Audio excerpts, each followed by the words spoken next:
This is unprecedented. They are not hiding from you.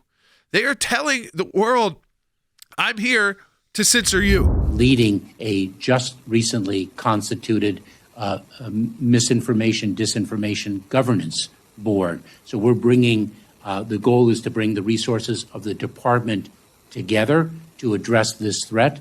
I just read a very interesting study that underscores the importance of the point that you make, the spread of mis and disinformation. Mayorkas, secure the border.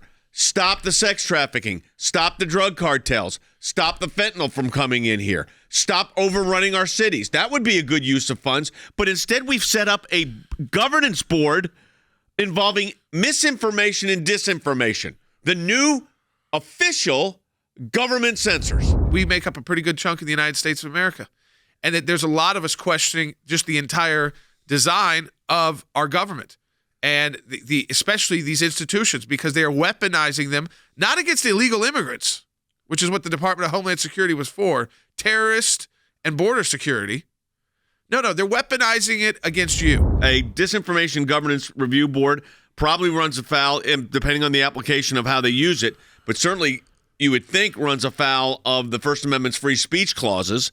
Maybe it's freedom of association clauses as well. First thing to do is find out how this all started. That process is already underway because your American Center for Law and Justice is already preparing the documents to find out what this is all about. Dangerous situation when the U.S. government starts getting involved in the censorship game and they start deciding they're going to put in the Department of Homeland Security, of all places, which is a law enforcement agency. So think about this is criminalizing free speech. The idea now that being a free speech absolutist is anti-American. No, it's anti-government, and that's what they don't like. And again, it's pro-Constitution, though. It is pro-Constitution, but the question here is they don't like the Constitution either. The Department of Homeland Security sets up a Disinformation Governance Board. Who do you think they're targeting? You know who they're targeting. You, me, broadcasts like this. You think Facebook is censorship? Just wait till the government's involved now in disinformation review. This is their dream, has been able to shut down the dissenting viewpoint. The idea that, again, because when you shut down the dissenting viewpoint, you try to marginalize a political movement so that you feel like you're alone and there's not other people out there who agree with you. And then suddenly that movement doesn't grow. You silence the movement. You make it where you have to make an economic decision about your politics. Will I be able to keep my job if I decide not to go along with this government action? This is what they've been doing to pro-life protesters and pro-life speakers for decades. Now they're broadening it out. Remember, they're calling you the fascist. They're calling us the Nazis. But we're the ones saying free speech absolutism. The person that's heading it up, Nina Jankowicz, says, I shudder to think about if free speech absolutists were taking over more platforms. Shudder to think about free speech absolutists? We need the platforms to do more, and we frankly need law enforcement and our legislatures to do more as well. And in other countries, they're looking at this. You know, the UK has an online safety bill that's being considered right now where they're trying to make illegal this currently, quote, awful but lawful content. Awful but lawful content. That's lawful.